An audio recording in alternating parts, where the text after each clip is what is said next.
Hello and welcome to Sticky from the Inside, the employee engagement podcast that looks at how to build stickier, competition-smashing, consistently successful organisations from the inside out.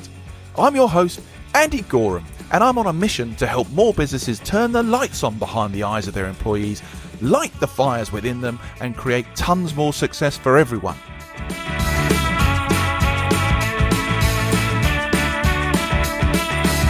This podcast is for all those who believe that's something worth going after and would like a little help and guidance in achieving that.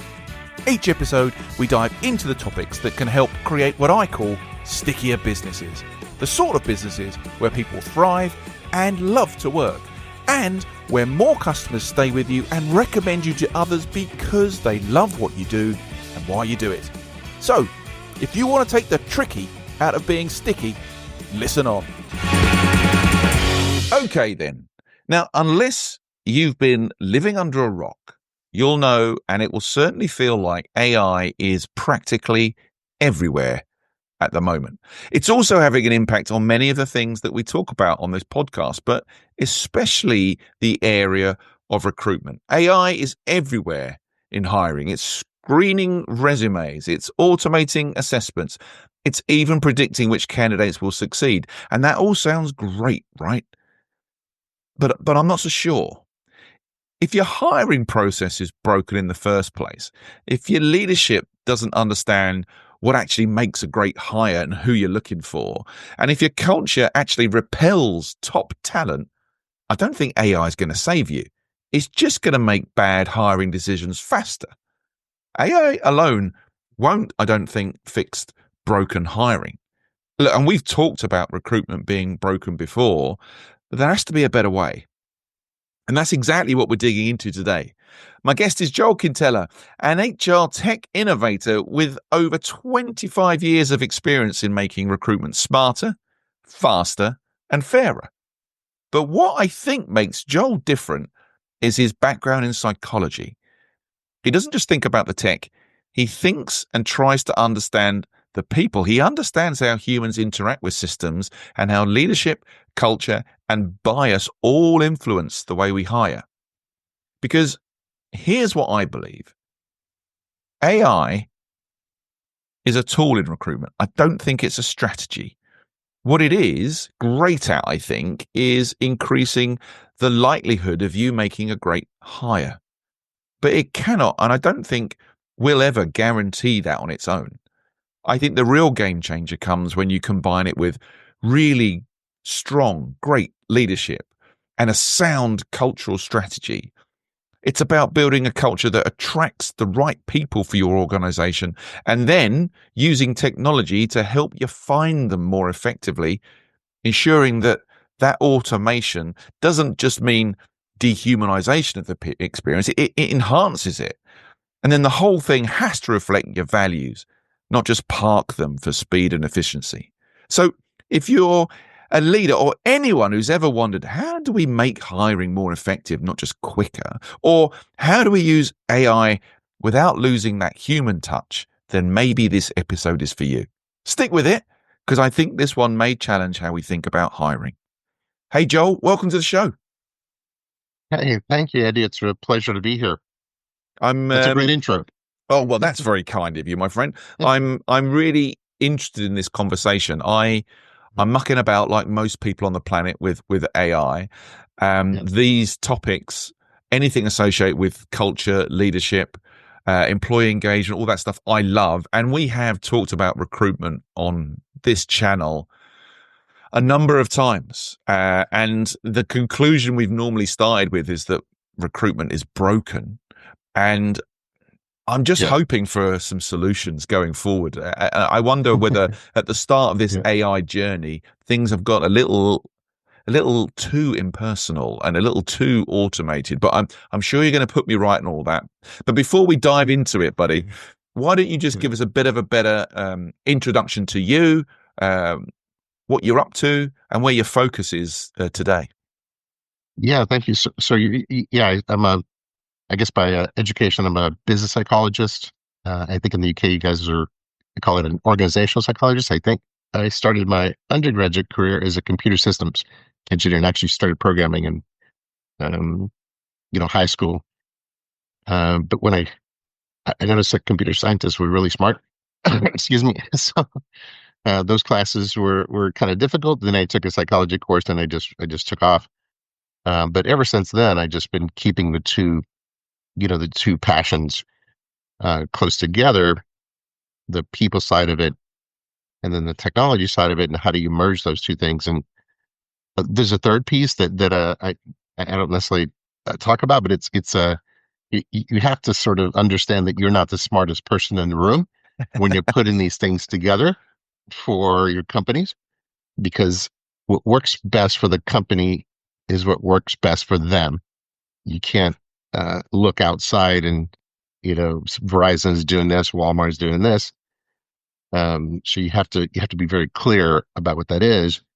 So you have to be honest with yourself on where you really are, and and that's correct. Hiring is broken to some extent. It's mainly because companies don't necessarily understand that they don't really know how to hire great people. So I don't know, awareness is half the battle, I guess they say. Yeah. So there are a lot of things we can do to make hiring better, but you have to understand. Well, number one, it is a prediction game. It's a probability game. Hiring is, and people don't think about it that way. But you're sitting here today interviewing a candidate, and you're trying to figure out if they're going to do well in 3 months or 6 months or 9 months. So whatever you do now is gonna either help you make a good prediction or make you make a bad prediction. So you have to understand that. Number one. Number two is you do have to be pretty serious about how you do that, and what do you need to do to increase your probability of making a good hire. So yeah, it's broken, but it's not because we don't know what to do, because we do. It's more of that you just don't do it, right? It's uh, it's sort of weird, right? But anyway, that's job security for us, I guess. I don't Well, know. yes. Listen, people doing things wrong and you having solutions is always a good business model, I think. Yeah, it's always good that people want to buy what you're selling, right? That's kind of the number one criterion. Um, so yeah, we've been doing this for a long time. Organizational psychologists have been, perfecting or trying to, increase probability of success. So we actually do know how to do that. And then now, you throw AI into the mix, and it sort of disrupts or, you know, the process. But the reality is, you still do the same thing. It's not something new. We've been doing this for 100 years. It's the same concept. Now we just have another tool. But people are going nuts with this tool. Yeah. AI, I think we talked about earlier about the biggest misconceptions about AI and hiring or in Y- recruiting. Yeah, I would love to know your views on that. I think there are two. One is what you're saying is that it can actually make a good hire for you. That's what because mainly because we have a lot of vendors that have a lot of funding that will tell you that, right? and, don't worry, my AIs can predict 99% of the time, and it's not biased, and they have very flashy sales reps and marketing, and you tend to believe it, but it can't. It cannot make good hires for you. Yeah. The other one, which is a big one, is that it's easy to implement into your system. Mm. That's a huge misconception, especially if you're dealing with huge companies. It's a huge management project, change management project. So most companies are not ready for that big wave of change. But everybody thinks it's so easy to implement. Why not just do chat GBT and, we're up and running? It's not that easy, and on all sides, yeah, the recruiters or the talent acquisition teams, but the hiring managers, I mean, they're the ones that are making this prediction.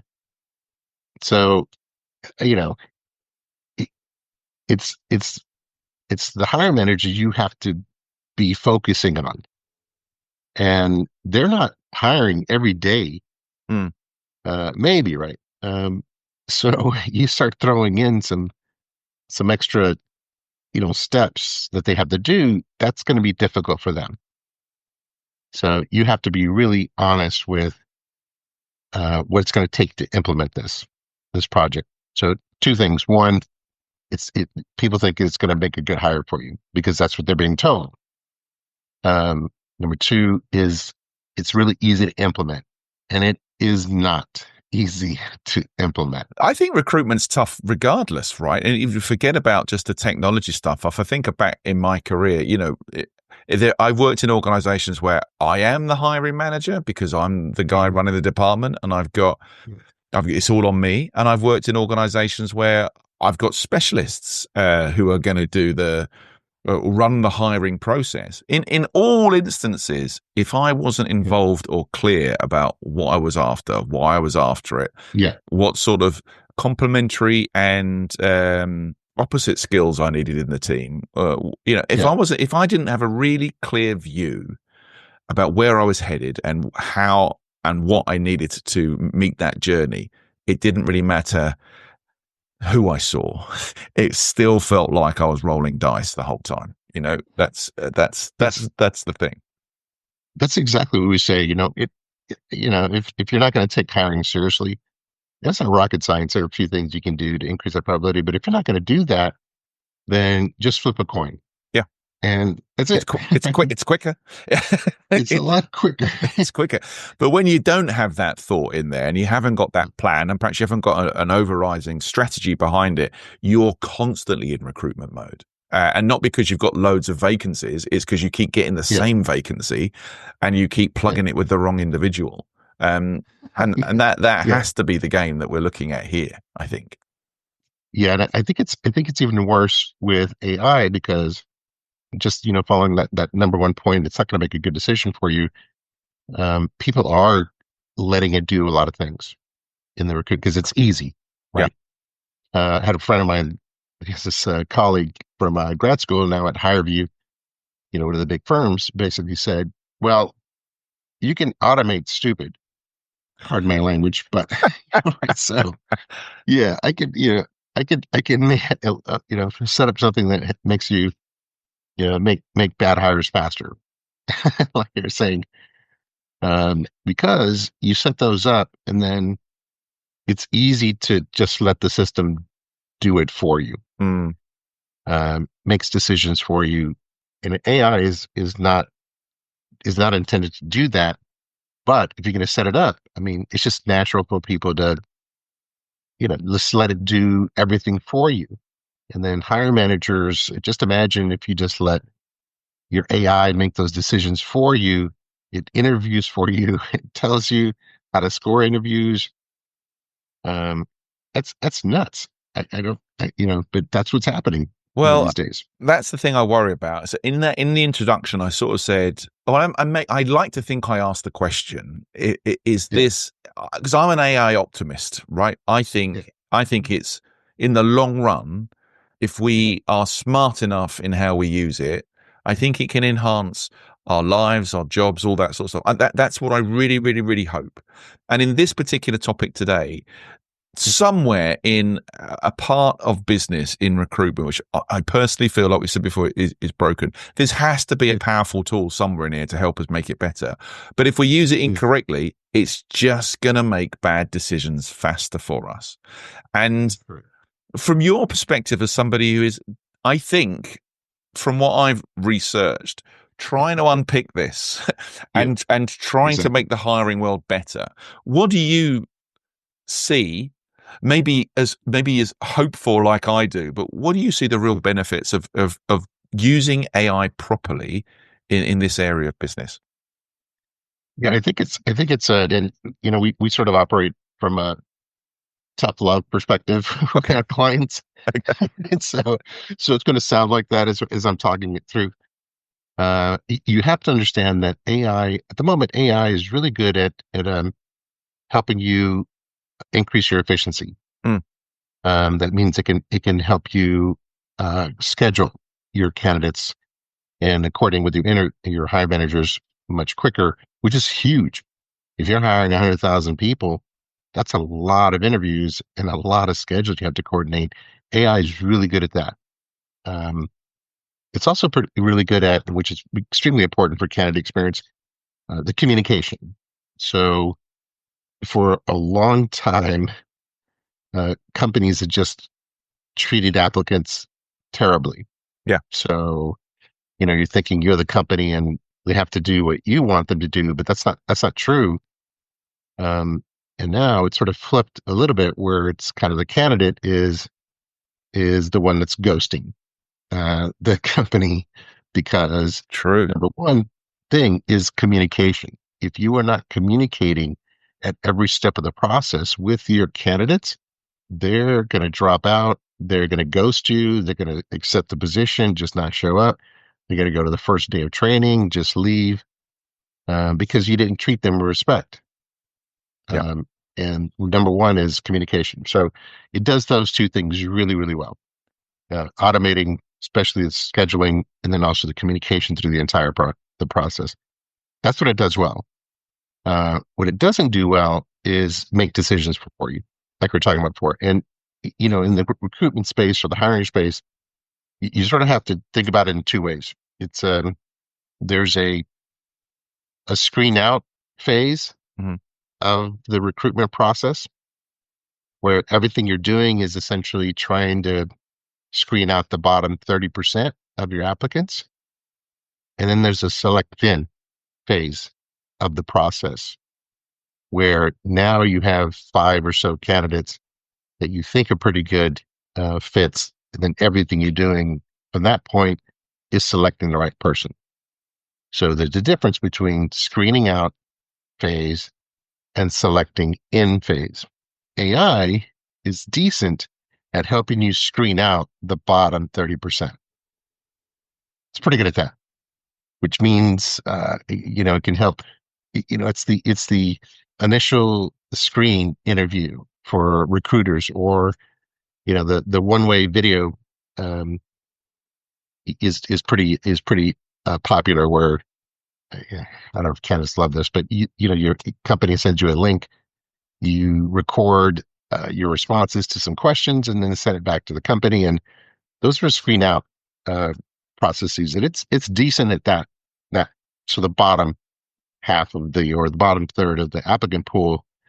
But when you start looking at the top third of the Mm. applicant pool, it can't do those things. It can't distinguish what an 8 candidate is versus a 9 candidate. It can tell you what a 3 versus a 2 or 2 versus a 5. It can't do anything at the top end of it. Is that because it's Um, more nuanced at that point? What is it struggling yes, with?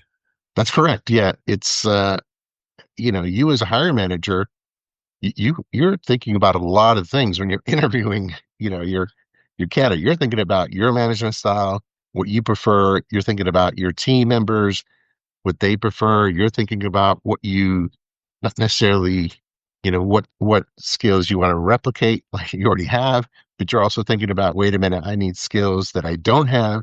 So, you're thinking about a lot of things at the same time, Mm. and AI cannot do that for you. Yeah. It just can't. The other piece of it is that it can't, it can't measure what you needed to measure.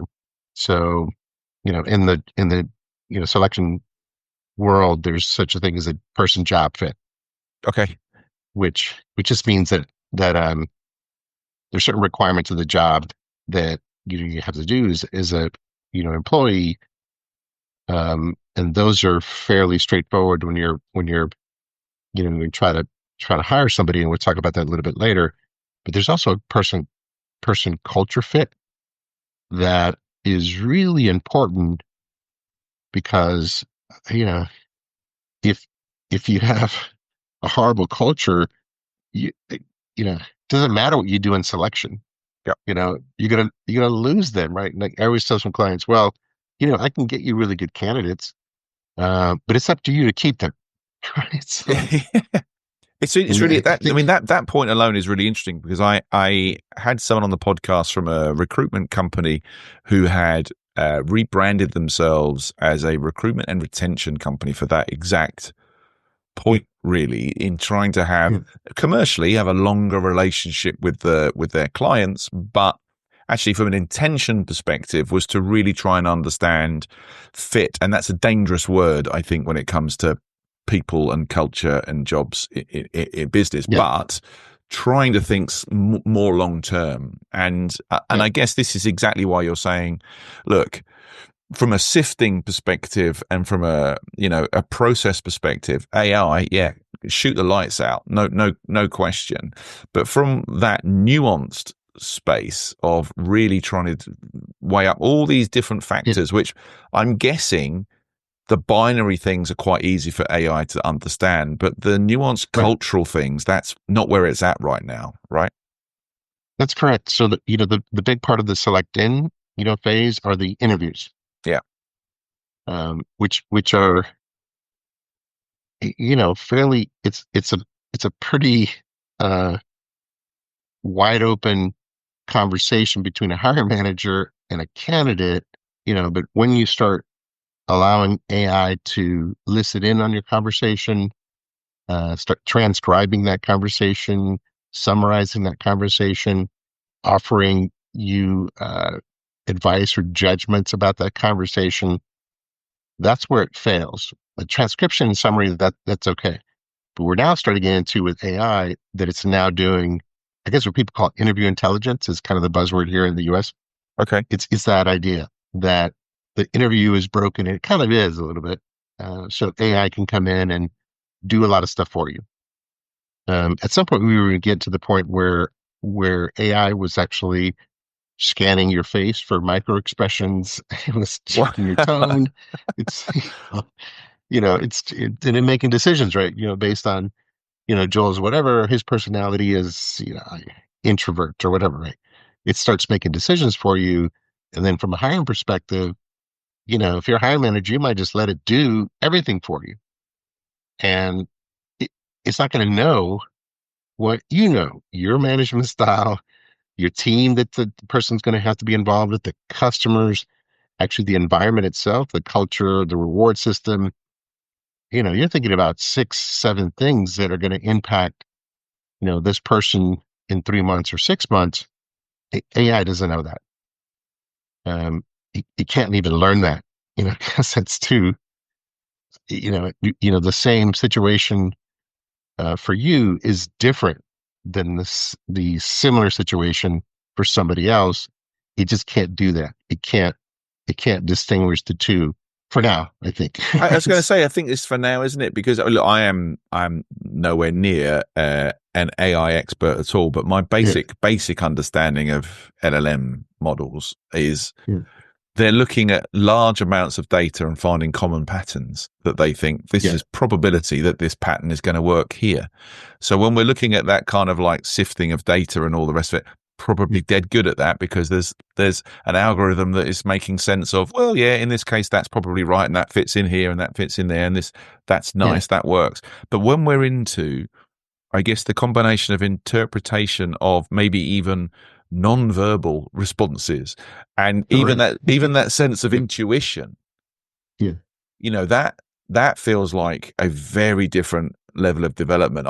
I know in my own base use of AI yeah, how if I really want to get a great result out of it, I have to feed it constantly tiny pieces of nuanced information and it gets it wrong and you've got to re-educate because it's learning. That's the whole point.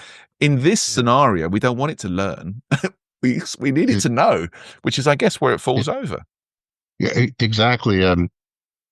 Yeah, but I'm just surprised and concerned that companies are just sort of adopting this or trying to adopt this kind of a decision making from an AI perspective in the select in Mm, stage. mm, In that stage where you do have to be fairly careful with trying to figure out these 5 individuals who am I going to move forward, and it's the most important part of that recruitment process. So if you ask 1,000 recruiters, what's the most important part? They're going to say the interview, uh, which is correct. But now we're saying AI is going to do the interview for you. Going, well, Mm. and great managers like you are going to go, no, it isn't. Yeah. I'm going to make I'm going to make the decision because I know, what's best, for me and my team. But But I even think that's a kind of interesting thing about people in business, yeah, because I think there will be plenty of people that will go, yeah, I'm too busy. You do it. You do it. Yeah. exactly. And in the same, in like, do you want to have the redundancy conversation, or would you like to give it to AI? There's going to be a whole proportion of people that go, let's give it to the AI. But there'll be a large proportion of those human caring leaders that will go, no, this is important that I engage with this individual. I've got to make a connection. I've got a relationship. I want to be the one to tell them. That's Yeah, just part of. I mean, this thing I think you've mentioned before. This part of harmonizing the AI and leadership and culture and strategy all together. yeah, That's where this all can start to have real benefit. exactly. And, it does start from the top. And you do um, have to be serious that everybody talks the talk like, hey, my people are my best asset. Mm, And everybody says that. And they're starting to believe it a little bit more. But you really have to believe it when you're talking about hiring, because if you don't do that correctly, who's going to do the work? If you're not taking it seriously, the companies doing it well actually commit to making sure they're making great hires. mm, This sounds this sounds crazy, but it's very rare actually that these huge companies are, you're just rolling the dice, for most of your positions. But it's not that difficult to increase the probability, but it does start from the top. You have to decide this is what we want to do. We as a company are going to make better hiring decisions because that means a lot more money for us. Period. Um, that doesn't happen all the time. It's amazing actually. Um, What how what do you often? what do you think is behind that, Joel? In your experience of trying to help these Yeah, companies, and you must see the good, the bad, and the ugly, I'm sure. But yeah, what's behind that? yeah. I think it's a couple of, it could sometimes I see like an arrogance, Okay. about, no, no, no, I know what to do. I know what, how to, I know exactly what we need to do as a company. And oh, here's AI. I think, because the heavily funded, startups, are probably golfing with your board of directors, and they're saying, hey, why don't you use AI? And a lot of executive teams are going, yeah, absolutely, we got to use AI. But they don't understand, I guess when the boots hit the ground, or they don't understand what's happening for real at the Mm, bottom, right? How are we, in the trenches, because they just don't understand. They're not necessarily, thinking about, this is something I really have to, um, be deliberate about and strategic about. But the companies that do realize, hey, look, my people are my best asset, so I probably should do some things to get better people into the organization. That it doesn't happen all the time. It's just amazing what companies are doing. It's because it's not that the leadership is saying this is what we got to do, and talent acquisition saying no, we're not, no, we don't want to do that. We're just going to roll the dice. It's not that. It's because the leadership is not driving it. If your EVP says you better make good hires, guess what? Recruiting is going to do whatever they can to make better hires. mm. But that doesn't happen all the time. And especially with these, heavily funded, companies are now just coming in and throwing things at these executives way at the top. And, executives don't necessarily know what's true, what isn't for this thing. So they're coming down and going, hey, talent acquisition, you need to do this. You need to implement AI. You need to let it, transcribe your interviews without actually knowing what that means. Yeah. So our, recruiting is scrambling, because leadership is telling them something that, it's not even possible to do. It feels from what you're saying that there's still a bit of a culture, and I guess we're fed not great detailed information about AI, and we take it. The synopsis of it is AI is great, it's fast, and it can save you loads of time and money. Brilliant. Well, plug it in, and it'll be great. And we're seeing it. It feels to me like we're seeing it as a sort of short circuit of the process rather than enhancement of the process. And we should be using this stuff to enhance the process, not try and circumnavigate it and cut to the finish. Yeah, and we try to break things down into very simple terms. And as a talent acquisition professional that we are, you have to. The simple way of thinking about your hiring process is what I just said. There's a screen out part of the process, and there's a select in part of the process. AI will help you with the screen out part of the process, but it cannot with the select in, because that is a bit more nuanced. Yeah. And, you know, an interview with a hiring manager is not just talking about the requirements of the job and that's it. That hiring manager, Andy, like you were saying, you're looking for other things. Yeah. Your management style, how's that going to, how are you going to fit? Because the person manager, by the way, is probably the best predictor of whether people are going to leave.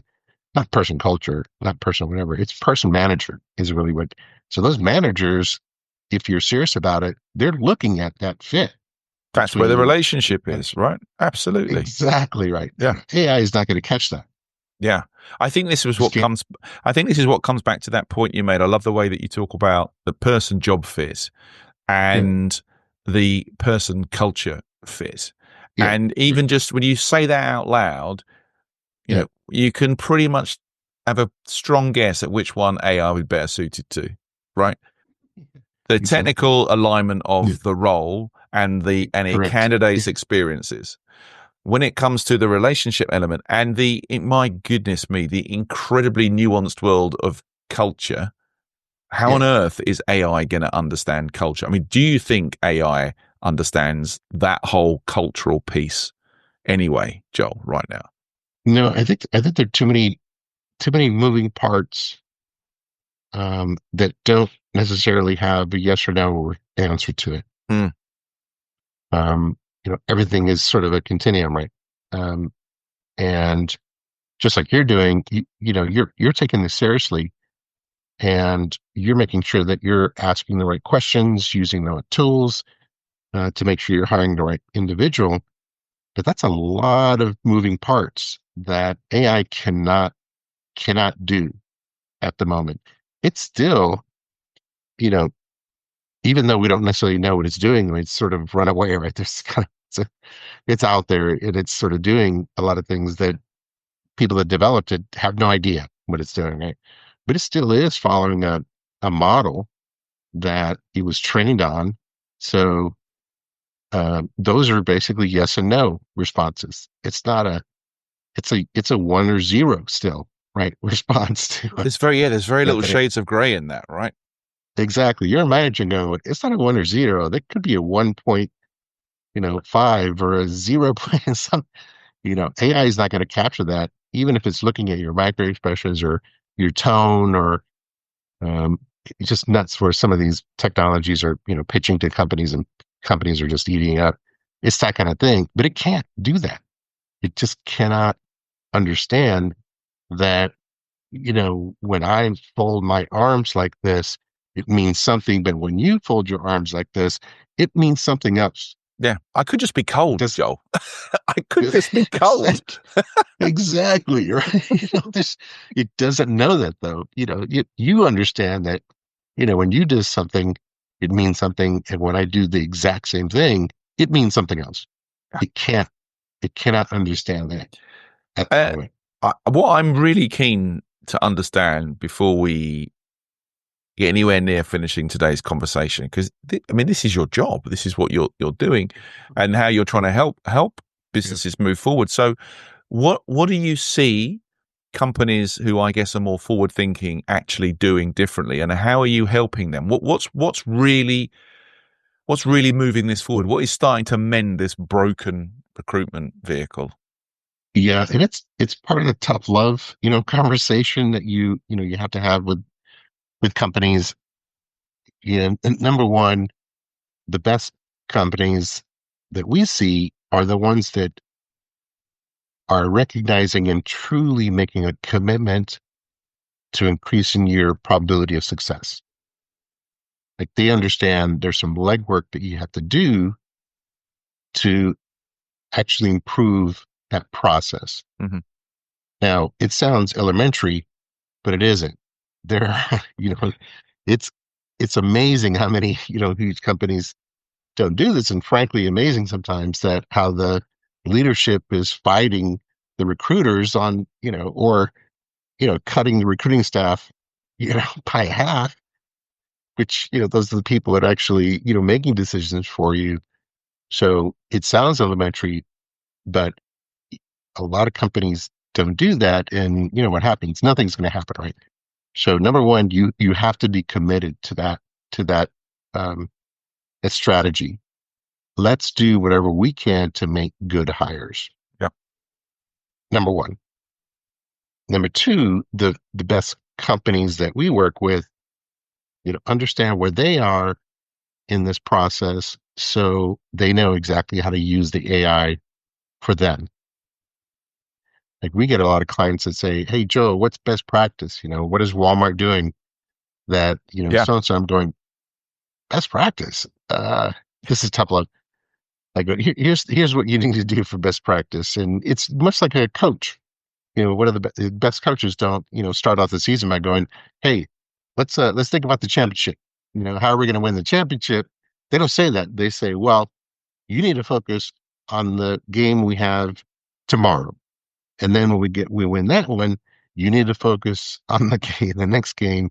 You don't talk about the championship, but that's what we're seeing from our clients. Mm. They're going, AI is the greatest thing in the world. Let's implement and let's let it interview for us and let's let it make decisions." And I'm saying you're nowhere near that. By the way, half of your employees don't have access to a phone or a computer because they're out in the field. How is it going to work for you? You can't, It's like giving so someone the keys to a Ferrari who hasn't quite learned how to drive just yet. That's only gonna end in carnage and something very expensive. but it's worse, now, even in sales conversations, we get a lot of, hey, tell me what you're going to do, with AI and, give me some of the fun stuff. And I'm going, what? I guess I could, but you're at one and you're talking about 10 at the moment. So you wouldn't even have an idea what I'm talking about, at 10, because you're at one, right? So, but we get people that are enamored by this, let's let AI do a lot of things. And I'm going, you need to be realistic about where you are, right, as a company. You know, your tech structure is not even, it doesn't, lend itself well to recording interview notes, right? It's just crazy. By the way, a third of your population there is, maybe have Spanish as the first language, versus English, right? And we know that AI is biased when Yeah. it comes to, different cultures, but that's not what these heavily funded companies are saying to the EVPs, and the EVPs don't know, right? The reality is it's bias, because it is being trained on certain things, and that data that they're being trained on is just uh it's just doing everything that you told it to do in the data. But if the data is biased, you're you're You just you're already feed you biased. yeah, you're feeding it crap. You're feeding it crap from the start, right? I wonder whether, in your experience, well, when we're talking about what the great or the good companies, the forward-looking companies are doing, are they taking a kind of modular approach, a step by step? They sort of, we're going to start with Yep. this element, and we're going to learn Mhm. with the AI about what's happening, what successes we're having. We'll feed that back in, and we'll make the engine, and then we'll bolt the next bit on. Are they taking that sort of approach? Exactly. Yeah. Exactly. Because you don't actually know. I always talk about when you're looking around the corner, you don't know what's around the corner until you get to the corner, Mm-hmm. right? And then you can look around the corner, but you have no idea. I mean, you're it's the same thing we're doing with technology. It was more of a we sort of switched from or trying to switch from companies or tech companies that are basically taking a year or two to come up with a platform that they wanted to sell to people when they didn't even ask the people what they wanted. Right. So these days we're kind of going, let's implement an MVP that we know is going to create value. And then let's see what happens after we do start, we're creating value. And then we make a decision based on that. And then we make a decision based on that. That is best practice. You have to do what you can right now. And then when you get better at it, you'll have an idea of what you need to do next. Yeah. We're just going to continue with the same old crap if we do that. We just like we come back to the start of this conversation. We're just making bad decisions faster, right? We're just making bad decisions faster, which is not what we want. Yeah. Joel, you may have even just started this piece in the last piece of this conversation, but we've got to the part of the show that I like to call sticky notes, which is an attempt to summarize and leave the audience with the absolute gems that are in your head, my friend. And in this case, what we're trying to get to here is if we want to improve the state of hiring and we want to use AI as a tool to do that, what three little bits of advice would you leave on 3 sticky notes today, Joel? So the number one part is you have to make a commitment to making to increasing your probability of success, quality of hire. You have to make a commitment, true commitment to do that. Yeah. And part of that is also understanding where AI can fit into that process for you. It's different for you and different for Walmart and Verizon and others, right? You have to understand what that is at the moment. And yeah, you have to know what your culture is, essentially. Right? Can we do this? Number two, this is something that when you're dealing with selection, you have to do this one thing, and people miss it all the time. But it's the cornerstone of everything you do in the hiring process, and that's you need to come up with a job profile of right. You should probably know what's required of the job before you do anything about the job. So you got to sit down and go, okay, what are the requirements? What are the competencies that are required? What are the skills that are required? What's the culture that's required? How about the environment of the team, the manager, the coworkers? Because if you know that, then you know exactly what to do and what questions to ask to increase your probability. If you let AI decide what that is for you, it's going to miss it. And by the way, the same AI is doing the same thing with your competitors. Yeah. So if both of you are letting it do the same thing, yeah, it's not gonna, it's just gonna do what, whatever they're doing. So first, you have to be deliberate about making a good hire. And then with AI, you need to be very honest about where it should go into your process. Because, you're in a certain part of the company as a company that your AI implementation is different than mine. Number one. Number two, very simple. You need to create a profile for the job. It's a very simple thing. You got to know the competencies. You need to know the culture. You need to know the management fit, the customer fit, the employee fit. Number three is pretty simple as well. And the best way to increase probability of success is actually use some assessments to tap into those profiles, right? If I know what's required of it, I should probably know how to measure that in my recruiting process, right? And there are some tools that are really good at screening out.